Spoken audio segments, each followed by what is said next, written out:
ಅಗ್ನಿ ದುರಂತ 400ಕ್ಕೂ ಅಧಿಕ ಇವಿ ದ್ವಿಚಕ್ರ ವಾಹನಗಳು ಸುಟ್ಟು ಕರಕಲಾಗಿದೆ. ನೀವು ಈ ವಿಡಿಯೋ ಫೋಟೋವನ್ನು ಗಮನಿಸ್ತಿರಬಹುದು. ಇದು ನಡೆದಿರೋದು ಕೆಆರ್ ಪುರದ ಎನ್ಆರ್ಐ ಲೇಔಟ್ನಲ್ಲಿ ಭಾರೀ ಅಗ್ನಿ ಅವಘಡ ಸಂಭವಿಸಿದೆ. 400ಕ್ಕೂ ಹೆಚ್ಚು ಎಲೆಕ್ಟ್ರಿಕ್ ಇವಿ ದ್ವಿಚಕ್ರ ವಾಹನಗಳು ಸಂಪೂರ್ಣವಾಗಿ ಸುಟ್ಟು ಕರಕಲಾಗಿದೆ.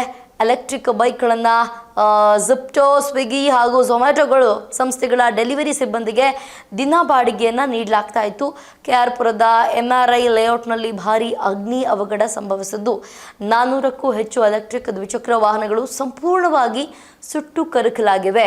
ಎಲೆಕ್ಟ್ರಿಕ್ ಬೈಕ್ಗಳನ್ನು ಈ ಜಿಪ್ಟೋ ಹಾಗೆ ಸ್ವಿಗ್ಗಿ ಹಾಗೆ ಝೊಮ್ಯಾಟೊ ಸಂಸ್ಥೆಗಳು ಏನಿತ್ತು ಡೆಲಿವರಿ ಸಿಬ್ಬಂದಿಗೆ ದಿನ ಬಾಡಿಗೆಗೆ ಒಂದಿನಕ್ಕೆ ಇಷ್ಟು ಬಾಡಿಗೆ ಅಂತ ನೀಡಲಾಗ್ತಾ ಇತ್ತು. ಒಂದೊಂದು ಗಾಡಿ ಸಂಜೆ ಸುಮಾರು 7 ಗಂಟೆಗೆ ವಾಹನಗಳಿದ್ದ ಆವರಣದ ಗೇಟ್ ಲಾಕ್ ಮಾಡಿದಂತಹ ಕೆಲವೇ ಕ್ಷಣಗಳಲ್ಲಿ ಬೆಂಕಿ ಕಾಣಿಸಿಕೊಂಡಿದೆ. ಸ್ಥಳಕ್ಕೆ ಪೊಲೀಸರು ಮತ್ತು ಅಗ್ನಿಶಾಮಕ ದಳದ ಸಿಬ್ಬಂದಿ ಭೇಟಿಯನ್ನು ನೀಡಿದ್ದು ಬೆಂಕಿ ಅನಾಹುತಕ್ಕೆ ನಿಖರ ಕಾರಣವೇನು ಎಂಬುದರ ಕುರಿತು ತನಿಖೆ ಮುಂದುವರೆದಿದೆ. ಈ ದುರ್ಘಟನೆಯಲ್ಲಿ ಅದೃಷ್ಟವಶಾತ್ ಯಾವುದೇ ಪ್ರಾಣಹಾನಿ ಸಂಭವಿಸಿಲ್ಲ. 400 ಗಾಡಿಗಳು ಸುಟ್ಟು ಕರಕಲಾಗಿದೆ, ಆದರೆ ಒಬ್ಬರಿಗೂ ಕೂಡ ಏನೂ ಆಗಿಲ್ಲ. ಅದೇ ಒಂದು ಖುಷಿ ವಿಚಾರ. ಶಾರ್ಟ್ ಸರ್ಕ್ಯೂಟ್ನಿಂದ ಅವಘಡ ಸಂಭವಿಸಿರುವ ಶಂಕೆ ಕೂಡ ವ್ಯಕ್ತವಾಗಿದೆ. 2 ಅಗ್ನಿಶಾಮಕ ದಳದ ಸಿಬ್ಬಂದಿ ಕಾರ್ಯಾಚರಣೆಯನ್ನು ನಡೆಸಿ ಬೆಂಕಿಯನ್ನು ನಂದಿಸಿದ್ದಾರೆ. ಕಳೆದ ವಾರ ಬೆಂಗಳೂರಿನ ಗ್ಯಾರೇಜ್ ಒಂದರಲ್ಲಿ ಬೆಂಕಿ ಅವಘಡ ಸಂಭವಿಸಿತ್ತು. ತಣಿಸಂದ್ರದ ಕಾರ್ ಗ್ಯಾರೇಜ್ನಲ್ಲಿ ಬೆಳಗ್ಗೆ 5:30ರ ಸುಮಾರಿಗೆ ಬೆಂಕಿ ಕಾಣಿಸಿಕೊಂಡಿತ್ತು. ಹಲವಾರು ದುಬಾರಿ ಬೆಲೆಯ ಕಾರುಗಳು ಕೂಡ ಸೇರಿದಂತೆ 25ಕ್ಕೂ ಹೆಚ್ಚು ವಾಹನಗಳು ಸಂಪೂರ್ಣವಾಗಿ ಬೆಂಕಿಗೆ ಆಹುತಿಯಾಗಿವೆ. ವೇಗವಾಗಿ ಹರಡಿದ ಬೆಂಕಿಯು ನಿಲ್ಲಿಸಿದಂತಹ ವಾಹನಗಳನ್ನು ಆವರಿಸಿದೆ.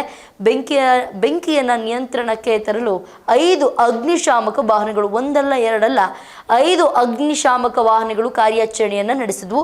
ಶಾರ್ಟ್ ಸರ್ಕ್ಯೂಟ್ ಬೆಂಕಿಗೆ ಕಾರಣವಾಗಿರಬಹುದು ಅಂತ ಪೊಲೀಸರು ಶಂಕಿಸಿದ್ದಾರೆ. 25ಕ್ಕೂ ಹೆಚ್ಚು ಕಾರುಗಳು ಬೆಂಕಿಯಲ್ಲಿ ಸಂಪೂರ್ಣವಾಗಿ ಸುಟ್ಟು ಹೋಗಿವೆ. ಅಪರಾಧ ಅಧಿಕಾರಿಗಳ ದೃಶ್ಯ ತಂಡವು ಘಟನಾ ಸ್ಥಳವನ್ನು ವಿಶ್ಲೇಷಿಸಿ ನಿಖರವಾದ ಕಾರಣವನ್ನು ಕಂಡುಹಿಡಿಯಲಿದೆ ಮತ್ತು ವಿವರವಾದ ವರದಿಯನ್ನು ಸಲ್ಲಿಸುತ್ತೇವೆ ಅಂತ ಹಿರಿಯ ಪೊಲೀಸ್ ಅಧಿಕಾರಿಯೊಬ್ಬರು ತಿಳಿಸಿದ್ದಾರೆ. ಸಂಪಿಗೆಹಳ್ಳಿ ಪೊಲೀಸ್ ಠಾಣೆಯಲ್ಲಿ ಪ್ರಕರಣ ದಾಖಲಾಗಿದ್ದು ಹೆಚ್ಚಿನ ತನಿಖೆ ನಡೀತಾ ಇದೆ ಅಂತ ಪೊಲೀಸರು ತಿಳಿಸಿದ್ದಾರೆ.